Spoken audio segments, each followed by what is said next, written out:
air conditioning in my car doesn't work. You're right. I parked out here last night because I knew I was going to be going in. And actually, one fun fact is you see how high it is.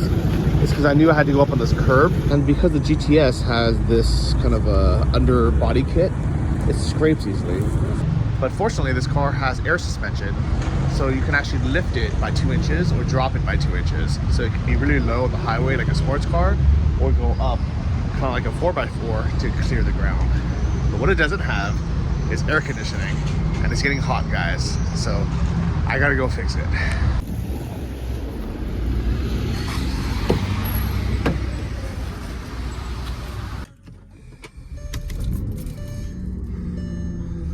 Yes, I fixed it earlier, but it leaked.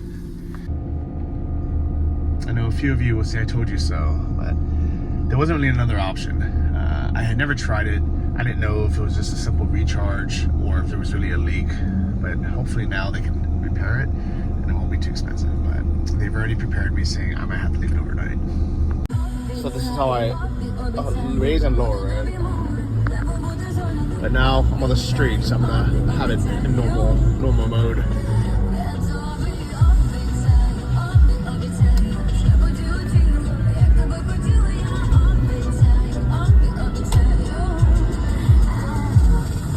It's always nice to drive by Meydan in the morning. It looks really different knowing here.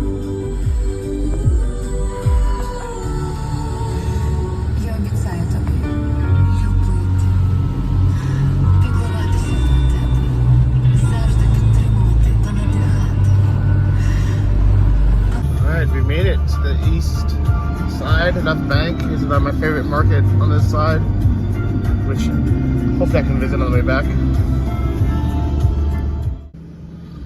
Well guys, I'm 15 minutes early, so it might not be open yet, but I'm here.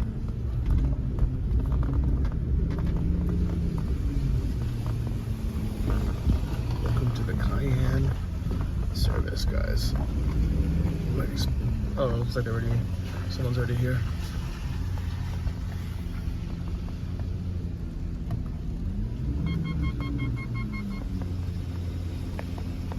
Alright, looks like cars are rolling in. This is an Audi and another Cayenne as well. I guess the Audi E.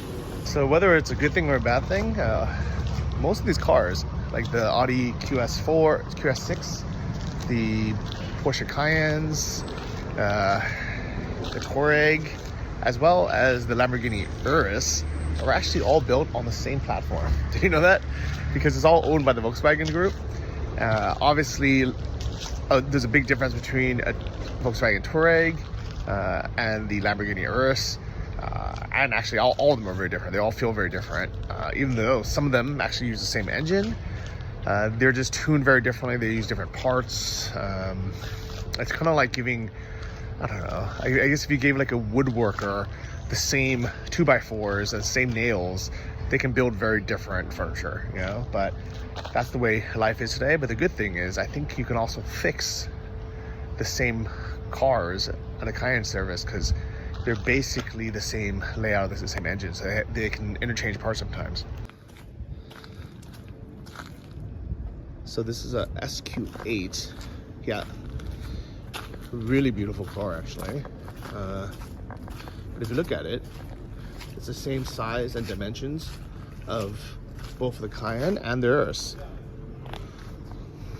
And obviously, this guy's a Cayenne. Cool license plate number, by the way. I don't know if that was custom or not. I gotta even start my car to drive it in. I know the sound of my engine from anywhere, guys. It's really distinct.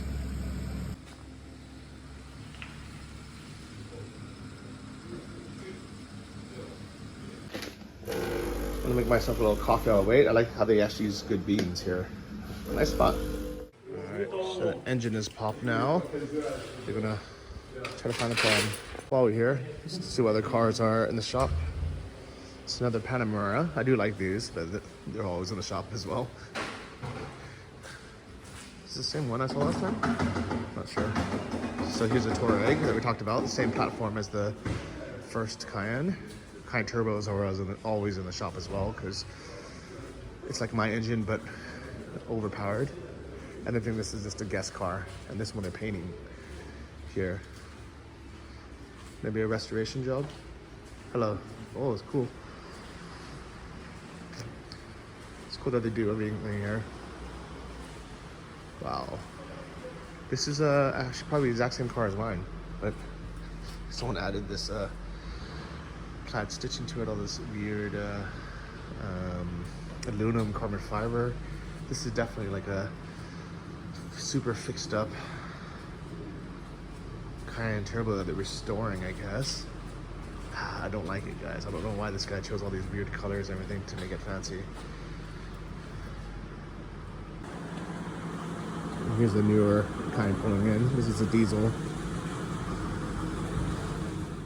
All right, guys. So I've been chatting with the owner and actually two owners talking about the car. So it turns out they were smart enough. They put some dye in the refrigerant last time to be able to find the problem easier. But because it's a freaking Porsche Cayenne and it's complicated, there's a 4-zone AC system. Most cars just have like a single zone where the whole car is just the same temperature. But because this is the top of the line model, it has 4 basically separate AC systems, 4 different lines that go in different places. And they said that it could take an hour to find it, or it could take them days to find it. And just to leave the car because they don't want to waste my time.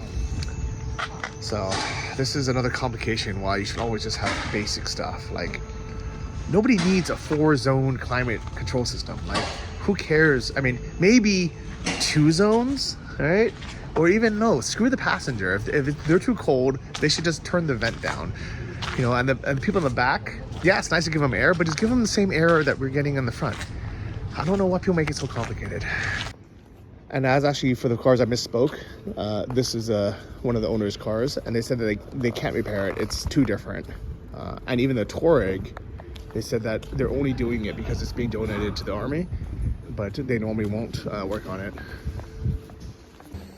So it looks like they even have to take off the tire to get to the lines.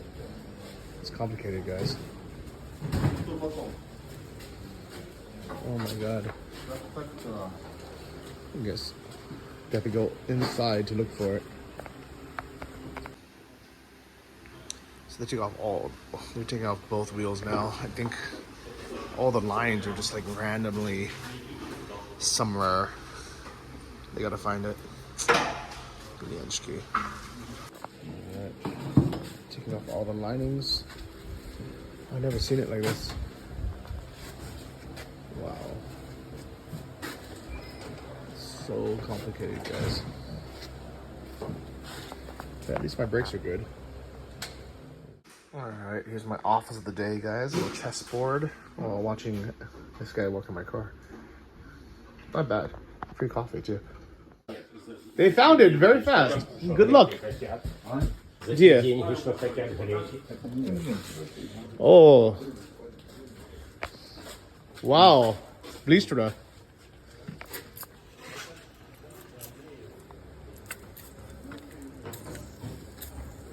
Man, I'm so excited. Oh, very cool. Снять трубку, вот эту. Снять трубку, она. Yeah, it goes that way, yeah. Отключается. Okay. Заварить. Okay, that's cool. Oh, very cool, very fast. Очень быстро. Дякую. Самый лучший mechanic. The best of the best. Best, yeah. Guys, so they said that it could take forever to find it because they have to basically trace the lines all around the car. And they said that one time it took them an entire month to find it on a 911 turbo because it was so complicated. They said so it could take an hour or it could take days. And luckily he started at that wheel and he kind of just started spraying foam looking for it to see like where the leak might be. And he found it so fast. So luckily I stayed. I think my plan, I told him, was I was gonna hang out for an hour, just check some emails. And then if it was gonna take a lot longer, I was gonna take a taxi home, come back the next day. But now, it's gonna be fast. He said, easy. This is why it's good to have like competent Porsche mechanics that only do Porsches, because they know what to look for and they only do Cayennes, literally. As you can see, besides the odd Panamera, but normally just Cayennes. To find it. Oh, okay. Был случай, когда тоже на 4-зонном кондиционере нашли, трубка травила, и плюс еще травил внутренний блок в задней части. One time in another car was back side, трубка, как я не знаю, как трубка. Сейчас. Магистраль. Сейчас. Tube. Yeah, Back yeah. tube on the rear climate. Plus rear block climate. Oh, also. Two places. Yeah, I understand. It's more complicated, yeah. So he was saying that we're lucky that it's on the front because it's much easier to repair and get to. If it's in the back, then it's way harder to get to. It's more complicated. They have to take more things apart, and that's more expensive. So, lucky day, guys. Lucky day. So they're gonna fix the leak, and then they're gonna refill it with refrigerant again, with dye again, just in case there happens to be a second leak that we didn't find. But either way, it's good. So here's the rest of the refrigerant they're draining. You can see they dyed it, so it's easy to find the leaks, or easier to find the leaks. And they're gonna do it again when they refill it, just in case. Well, it's gonna be a few more hours before my car is ready and the AC is repaired. But since I'm on the left bank, I'm gonna go meet up my friends who live here and get some lunch, because I'm starving.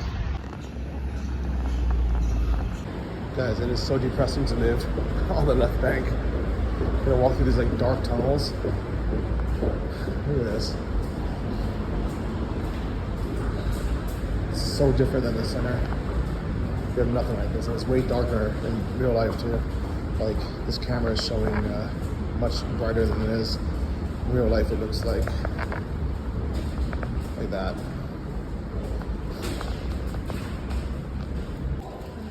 But around the corner it's nice. Yeah, people selling flowers. Yeah, a little bit more life in here. Zimbabwe's just walking around.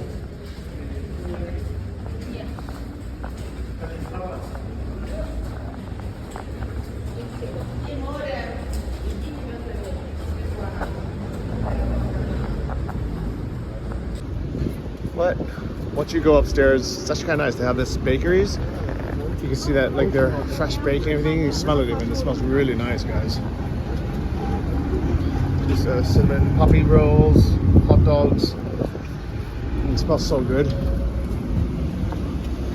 You have people selling fruit, pickles and stuff. Good prices as well. Gonna exchange some money while I'm here.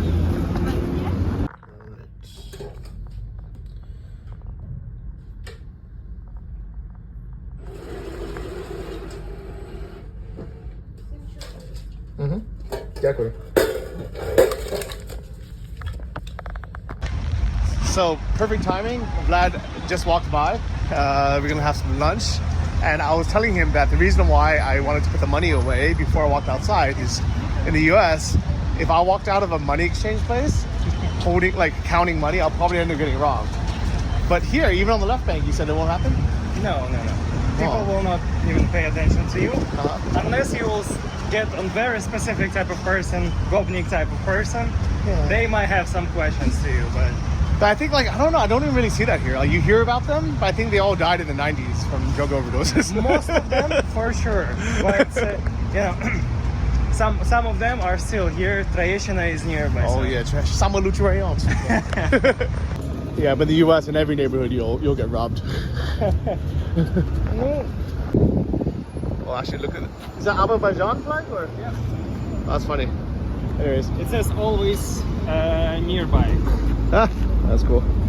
So anyways, guys, we're going to be eating at the Pusata Hata. This is the building where Vladim has his gym, so let's go eat.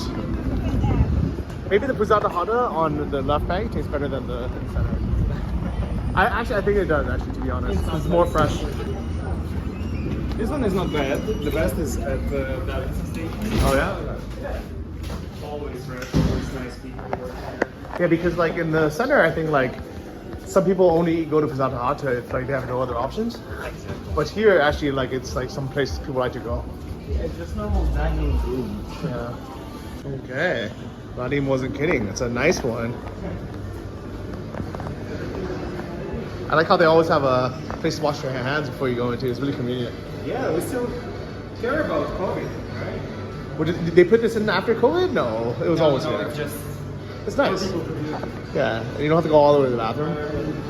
All right, so we have a nice salad, and then we have a compote. Actually, I want lemonade. Do you want compote or lemonade? I'll take one. I'll take one.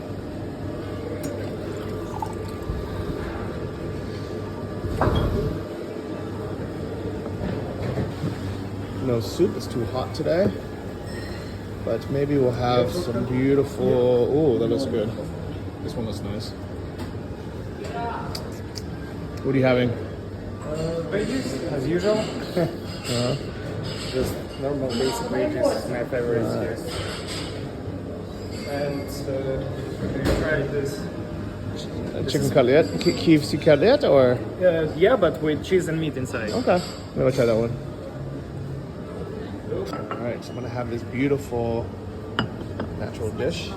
Oh. Guys, the hardest thing about eating a Pusata Hada is I want everything all the time. And it looks like a buffet, like all you can eat buffet. If it was, I'd be in trouble.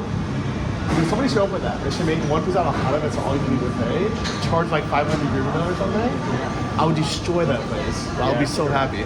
But our plate's also quite contrasty. I have veggies and veggies. Yeah. Very different. Exactly. You guys, look at this. We have like mushroom with chicken and mashed potatoes.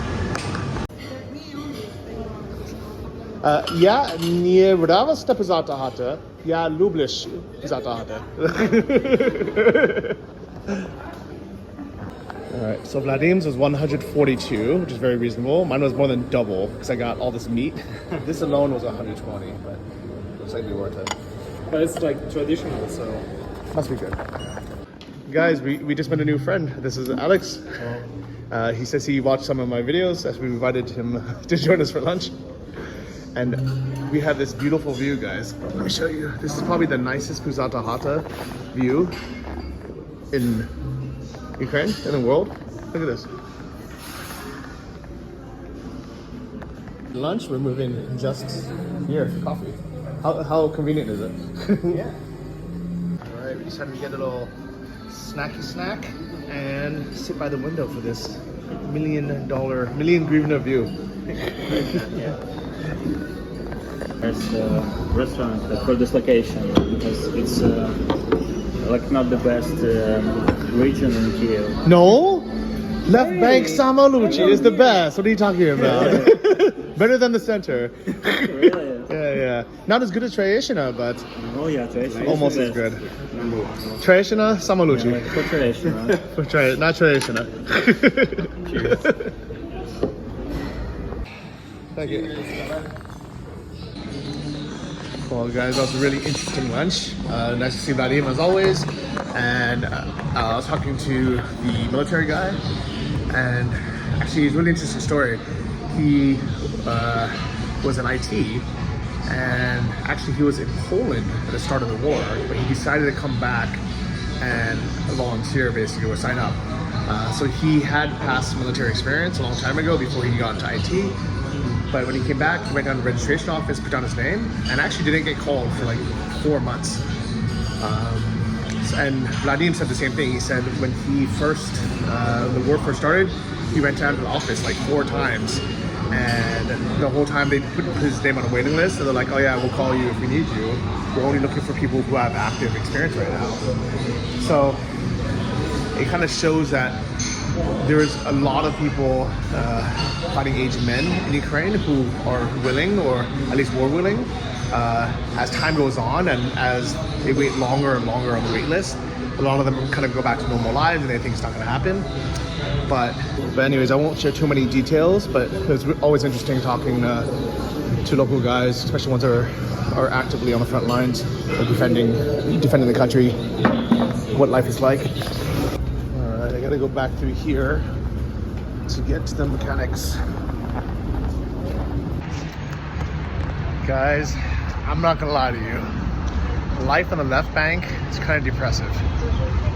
In that mall, it's dark inside, half the things are closed. The only 3 places to eat in this whole neighborhood is the Pizzata Hada, McDonald's, and a Domino's.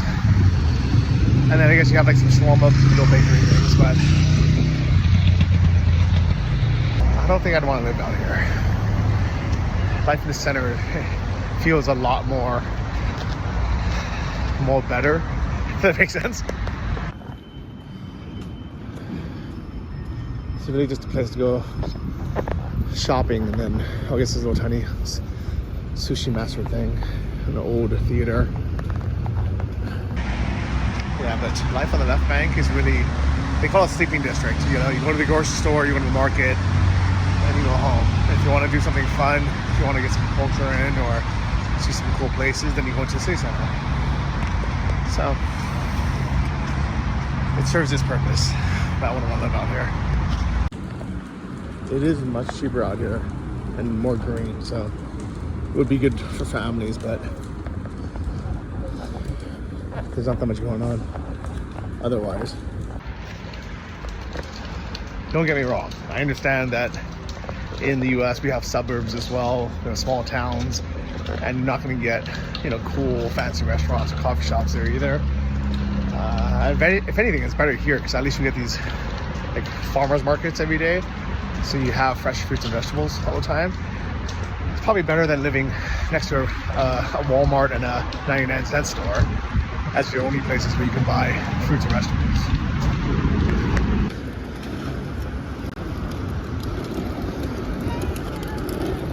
And to be fair, it's way better during the summer than it is during the winter when it's cold. We still got all these old shitty Soviet buildings everywhere. I could not imagine living here in the winter. It would be so gray and depressing. It's like not nice to walk around. I think this is why everybody wants to have a car, so you can just drive out of here and go somewhere else. Go to the beautiful lakes and nature that's outside of the city, like I've been showing you guys, or go to the city center. We have all the great restaurants and everything, but you don't want to be next to this stuff because honestly, man, it's just like, it's fucking depressing looking around. And this is summer. Imagine it's in the winter. It's so bad. And these are some of the nicer ones too. You see the crappy ones. But this is one of the kind of older brick style buildings, which are less bad. But you have all these mismatched balconies, and those balconies that were built. I guess, you know, it kind of gives it a little bit of charm. Like, this one's not that bad, but some people hate it. I can see why.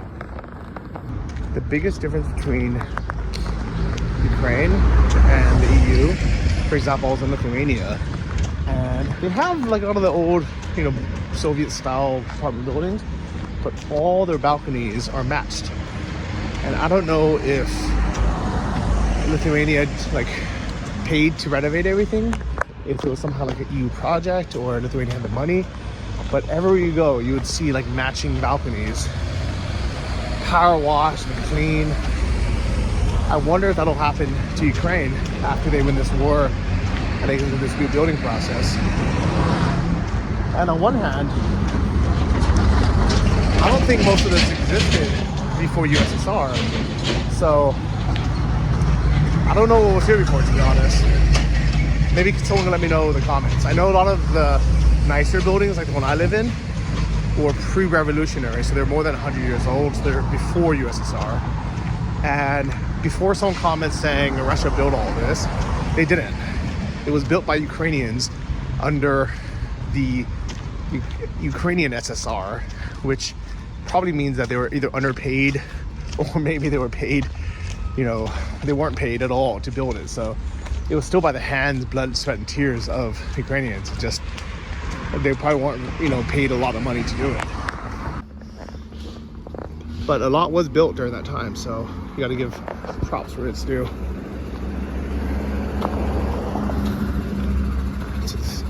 And as bad as my Porsche is, I never had to tow it to the shop, unlike these Range Rovers. That's the biggest difference between a Range Rover and my Cayenne. Yes, my Cayenne has been in the shop quite a bit, but it's also a 2008, so that's like 20, how many years is that? 25? No, it can't be 25. 15 years? My math is not the best here. 15-year-olds. It's a 15-year-old car. And it's 180,000 kilometers, which is, I think, 110,000 miles. And that's kind of just the point where things go out, you know? Your air conditioning is going to go out after 100,000 miles. These aren't like major problems. As long as it's not keeping me stranded on the side of the road, then I'll be really annoyed. The battery problem was kind of my fault because I would leave in the middle of winter for 2-3 months and not charge it. Things will just happen, right? But in general, Porsches, they're expensive to maintain, expensive to fix when something goes wrong, but things generally don't like break down. It's just maintenance. I mean, here's a service center for VWs. Things break. And for buses here. At least I'm not driving a Marshuka around.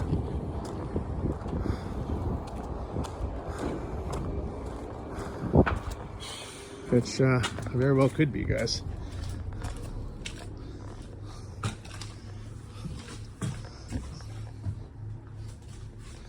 Someone sleeping in here?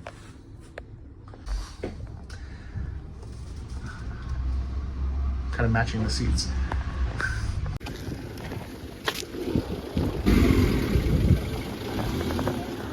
Alright, and we are back, guys. Well, I came back at the worst possible time. Everyone's on their lunch break right now, and the car's not done yet, so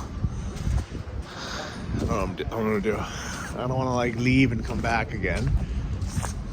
Waste another half an hour walking around. But at the same time, there's not like a coffee shop or anything comfortable to sit here. This is annoying, guys. It's super annoying. All right, I was literally sitting out here on this yellow bench, and he came to get me saying, it's working now. Oh. Okay, he said it's cold. Just gotta get the wheels on. Over there. You know what? I misunderstood his Ukrainian. He says, why am I sitting outside in the heat, but I could be sitting, relaxing in here where it's cooler?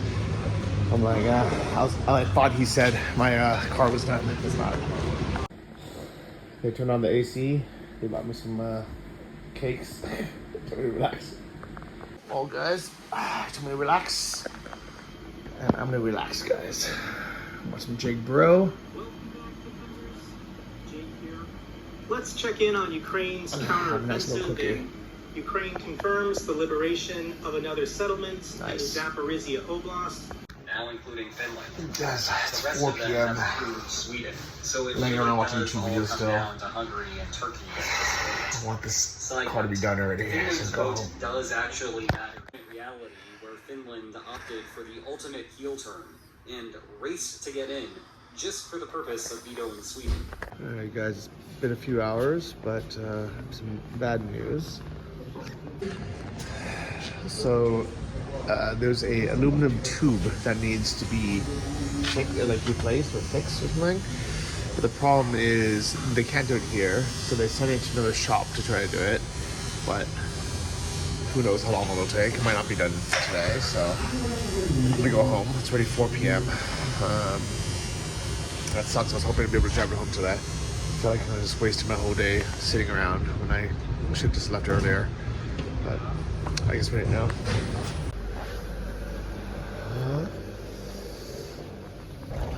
But anyways, I'm gonna have him pick me up on the main street because this is literally impossible for taxis to find. As you can see here.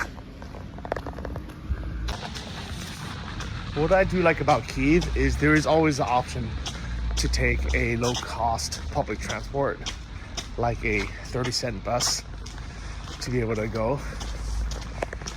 And or taxis are, affordable as well. $4 really isn't that much for Going across the street.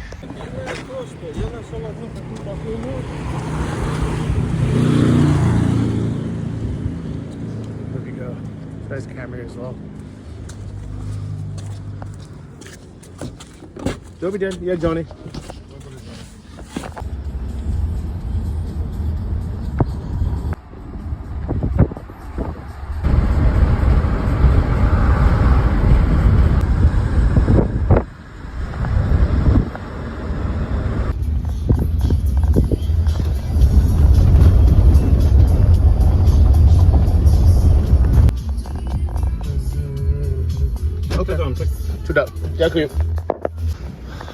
So I had this guy actually drop me off the Nova Posta. Instead of going home, I figured, you know what, let's get at least one thing done today.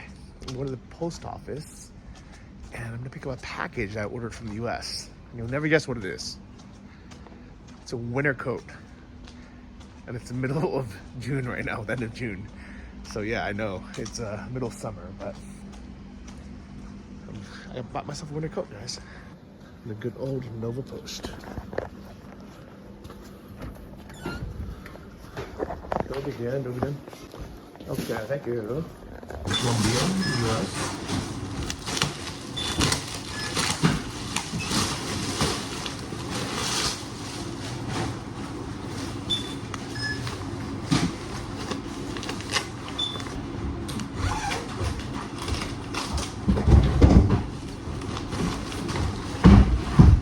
One of this gold lining is supposed to be for heat. I don't know if it really works or not.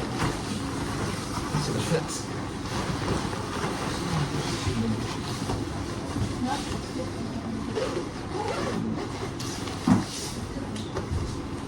It fits.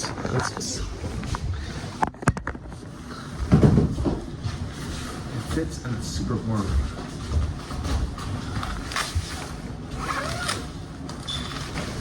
Card, cash? By cash. So you might be wondering why I bought a winter coat, a gold foil lined winter coat in the middle of summer. Well, because winter is just around the corner, guys. In Ukraine, it starts to get cold in October, which is only a few months from now. And instead of spending $300 on a nice winter coat like this, a parka, long one, which I need, I decided, you know what, let's order one while it's on sale in the US and let's get it for like 70% off. So this ended up being $71 US on a $250 or $300 coat. I don't remember what the original price was, but it's directly from Columbia.com as well. So I know it's real, because the other problem with buying clothes, especially in Ukraine, is you never know if it's going to be like a legit, genuine product or maybe it's a knockoff. But since this came from directly from Columbia's website in the US, I know 100% it's real, without a doubt.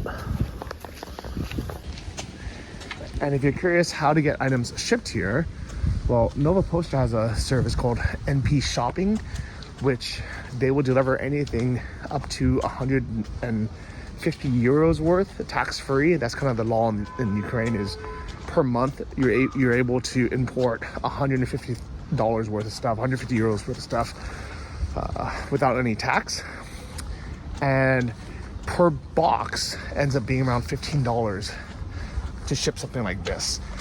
Well, the reason why I don't like ordering from Amazon is they almost always send things in separate boxes, so you end up getting 2 or 3 shipments of small items and you're paying $15 a piece, which is insane.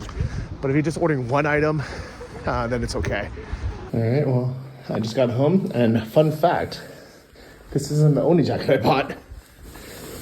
I have this Columbia one, and I bought a white one as well about last week. So now I have 2 winter parkas, guys. 2 winter parkas and 0 working cars. That's life, guys. That's hopefully it'll be done by tomorrow, but we'll see.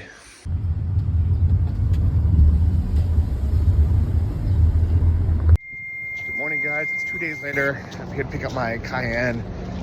I took a taxi here. This guy took the wrong turn on the bridge and it ended up being twice as long of a trip.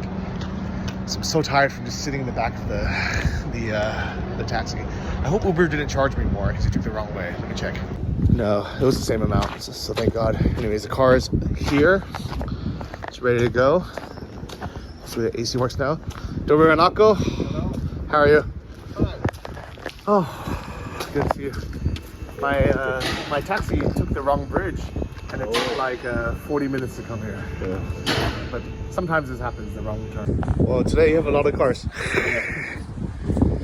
Let's check. So this is a newer one. This is the same year and model as mine, in black. It looks nice. We got a Macan on the lift, and then he's saying that this kind of turbo has the exact same problem as me. It's also an AC problem. I guess it happens, right? Order cars, it's normal. Alright guys, today was 8,468, which is about 240 bucks, on top of what I spent last time. Hopefully I won't have to do it again. Alright, AC is blowing cold, guys. And it's perfect because it's hot today. I need to go to one of my least favorite stores, the Epicenter. There's no one here tonight. Maybe just opened.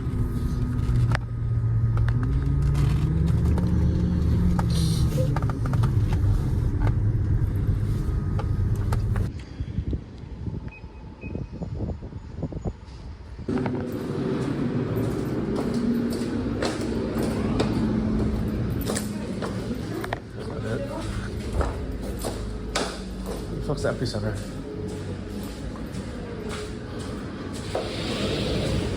What the fuck is this?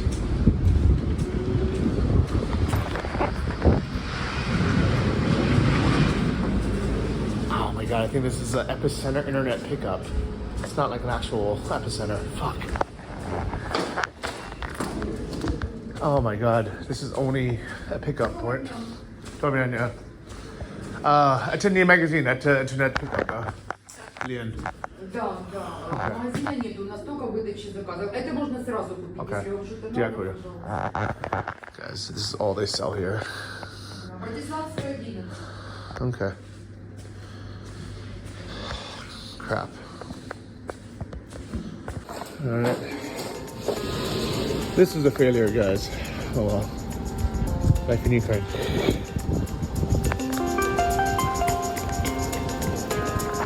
Don't worry, guys. I found myself an Auchan down the road. What do I need, guys? What do I need?